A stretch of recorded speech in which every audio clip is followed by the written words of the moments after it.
রেলগাড়ির আগের পৃথিবীটা একবার কল্পনা করুন। আপনি যদি ভারী কোনো জিনিস সরাতে চাইতেন তাহলে আপনার সামনে ছিল মাত্র দুটি পথ, নৌকা অথবা একেবারে ঘোড়ার উপর বর্ষা। তারপর হঠাৎ করেই সব কিছু বদলে গেল। কিন্তু যদি আমি আপনাকে জিজ্ঞেস করি, রেলগাড়ি কে আবিষ্কার করেছিলেন? একজন আমেরিকান পথিকৃৎ, একজন ব্রিটিশ কয়লা খনির শ্রমিক, নাকি তারও অনেক আগে কেউ? আজ শুরু দ্য বিগিনিংয়ে আমরা খুঁজে বের করব সেই প্রথম মানুষটিকে যিনি আগুনকে চাকার উপর বসিয়েছিলেন।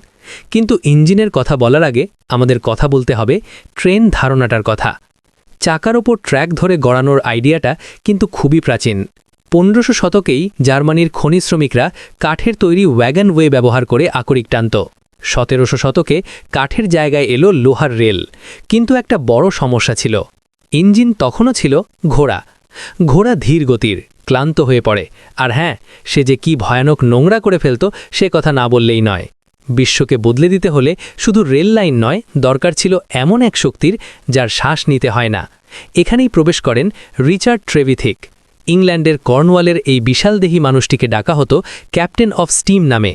1804 সালে তিনি এমন কিছু করলেন যা এর আগে কেউ সফলভাবে করতে পারেনি। তিনি বানালেন প্রথম হাই প্রেশার স্টিম লোকোমোটিভ। মজার বিষয় হলো, তিনি এটা বানিয়েছিলেন একটা বাজির কারণে। একজন চুল্লির মালিক 500 গিনির বাজি ধরেছিলেন, যা তখন বিশাল অঙ্ক, যে ট্রেভিথিকের যন্ত্র 10 টন লোহা ট্রাম রোডে টানতে পারবে না। 1804 সালের 21শে ফেব্রুয়ারি বিশ্বের প্রথম ট্রেন যাত্রা শুরু করল। এটা কাজ করেছিল। ইঞ্জিনটা শুধু লোহাই নয়, সঙ্গে 70 জন মানুষও টেনেছিল। গতি ছিল অবিশ্বাস্য, ঘণ্টায় 5 মাইল। কিন্তু এখানেই গল্পের মোচড়। ট্রেভিথিকের নাম ইতিহাসের বইয়ে খুব একটা দেখা যায় না। কেন? কারণ তার ইঞ্জিনটা এত ভারী ছিল যে রেল লাইন বারবার ভেঙে যেত। তিনি ছিলেন একজন অসাধারণ আবিষ্কারক, কিন্তু ভয়ঙ্কর খারাপ ব্যবসায়ী। শেষ জীবনে তিনি মারা যান নিঃস্ব অবস্থায়, আর অন্যরা তার ধারণা নিয়ে গিয়ে পৌঁছায় সফলতার চূড়ায়।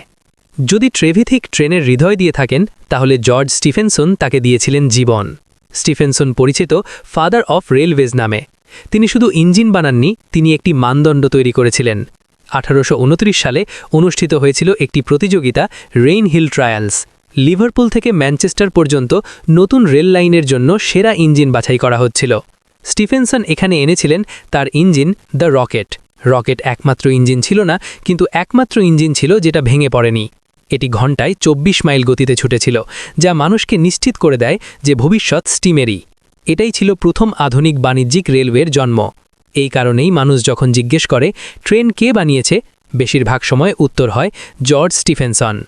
1830 সালে পিটার কুপার বানালেন টম থাম্ব।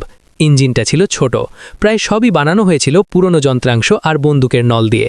এর লক্ষ্য ছিল একটাই, প্রমাণ করা যে স্টিম ইঞ্জিন তীক্ষ্ণ বাঁকও সামলাতে পারে। কথিত আছে টম থাম্ব একবার ঘোড়ার গাড়ির সঙ্গে দৌড়ে নেমেছিল। শুরুতে ঘোড়াই জিতছিল, কারণ ইঞ্জিনের বেল্ট স্লিপ করেছিল। কিন্তু সম্ভাবনা তখনই স্পষ্ট হয়ে যায়। আয়রন হর্স এসে গেছে, আর খুব শীঘ্রই এই ট্রেনই আমেরিকাকে উপকূল থেকে উপকূল পর্যন্ত এক সুতোয় গেঁথে দেবে। তাহলে প্রথম ট্রেন কে বানিয়েছিল?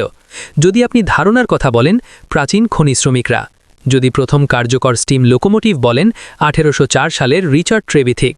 কিন্তু যদি বলেন এমন ট্রেন যা পৃথিবী বদলে দিয়েছে, তাহলে উত্তর 1829 সালের জর্জ স্টিফেনসন। এই গল্পটা আমাদের মনে করিয়ে দেয়, প্রথম হওয়া মানে প্রায়শই বহু দশকের সম্মিলিত প্রচেষ্টা।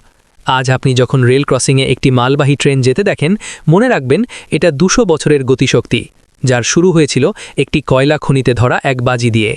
শুরু দ্য বিগিনিংয়ে এতক্ষণ সময় দেওয়ার জন্য অনেক ধন্যবাদ। আপনি যদি এই সময়টুকু উপভোগ করে থাকেন, তাহলে সাবস্ক্রাইব করে অনুপ্রাণিত করবেন, আর কমেন্টে আপনার মূল্যবান মতামত জানাতে পারেন। দেখা হবে পরের ভিডিওতে ইনশাল্লাহ। সবার জন্য অনেক শুভকামনা।